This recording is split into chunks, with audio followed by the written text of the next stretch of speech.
నేనైతే ఊరికి పోనీకే రెడీ అయినా, అన్నం తిన్నా. అన్నం తినేసి ఇప్పుడు ఏమో బస్సులు బంద్ అంటారు. కోలేపల్లికి అలా రేవంత్ రెడ్డి అన్న వచ్చింది అంటారు. ఉండే ఉందని తరసిమేరకు అయితే పోతా.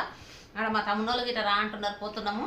ఎందుకంటే ఊరికి రెడీ అయినా అప్పుడే బస్సులు కొంచెం తక్కువ ఉన్నాయి అంటున్నారు. ఏం చేయలేదు, ఎందుకంటే అడవగా గొడవ గిట్ట తలని వస్తానే ఒకటి ఇది తెచ్చుకున్న జెండు బాంబులు, ఇంకా సంతూర్ సబ్బులు ఒకటి పెట్టుకున్నాండి. అన్నీ నేను పెట్టుకుంటాను. ఆడ వాళ్ళకి అడగాను ఎవరికి సబ్బులు ఇవ్వండి అవి అని.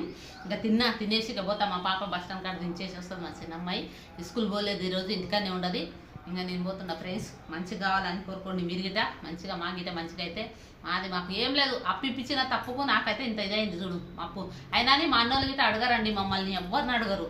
అడగకున్నాను సరే లేకపోతే ఏం చేస్తాం, మా బతుకు గిట్లుంటారు, తలరాతలు రాసిన దాంట్లోనే. అందుకోసం సర్దుకొని ఉంటున్నాం మేము గిట్ట అడకని. ఫోన్ ఏం చేయలేగా, ఎవరు అడగకున్నాను. దేవుడు దిక్కునేళ్ళకు దేవుడే దిక్కు అంటాడు కదా, అందుకే మాకు ఎవరు లేరు. మా బతుకులు అయితే గిట్లు ఉన్నాయి. ఇప్పుడన్నా మంచిగా అయితేనంటే ఏదో సరే అయితే ఇప్పుడైతే నేను ఊరుకోతుండా, రెడీ అయిపోయినా పోతా. పోయి అట్లే ఇప్పుడు పింఛింది దగ్గర వచ్చింది, అట్లే పింఛిని తీసుకొని వస్తా. ఆదివారం వస్తా. ఆదివారం రేపు ఎల్లుండి ఆడుని మా చెల్లెలతో నుండి పింఛిని తీసుకొని ఆదివారం రోజు వస్తా.